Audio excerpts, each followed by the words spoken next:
Et aujourd'hui, nous allons parler de la direction de la voix. Mais qu'est-ce que c'est que ça, la direction de la voix? Qu'est-ce qu'il me chante?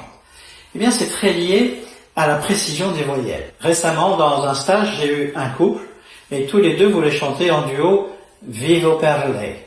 Et c'était très intéressant parce que tous les deux avaient beaucoup de mal à monter dans l'aigu. Et pourquoi? Parce qu'ils ne donnaient pas de direction à leur voix. Voilà à peu près comme ils chantaient. Attraverso pianoforte, la muerte, la verte. Je me rappelle plus des paroles exactement. Donc la voix était un peu artificiellement grossie. Et on entend bien que si vous faites une voyelle qui n'a pas de forme, qui n'a pas de précision, il n'y a pas d'harmonique aiguë dans la voix. Et vous ne pouvez pas monter dans l'aigu. Alors je les ai fait travailler. Et je les ai fait travailler particulièrement en utilisant le son « et ». Je les ai fait d'abord travailler sur des vocalises, et ensuite je les ai fait travailler directement sur le morceau. Donc ça donne à peu près ça. Et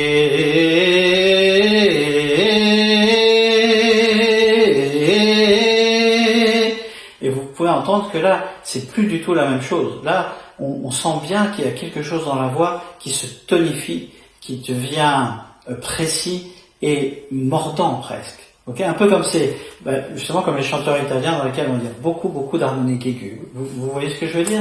Et ensuite, je leur ai fait vocaliser des phrases, la mélodie de leur chanson sur le son « et », comme je viens de le faire.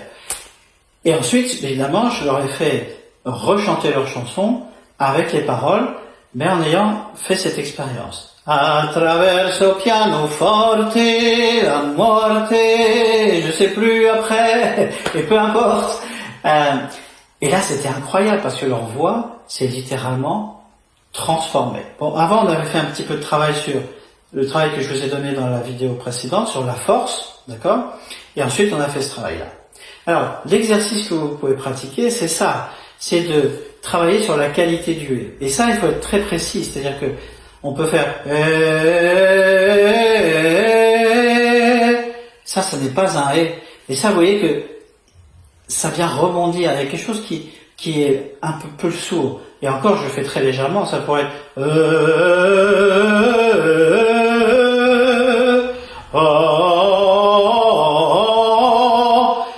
Si je chante comme ça, jamais j'arriverai à monter dans l'aigu. Ou alors, ça va me demander de mettre une telle force que je vais très vite me fatiguer mes cordes vocales et créer beaucoup de tension dans mon corps. Beaucoup de gens ont cette croyance qu'il faut grossir la voix.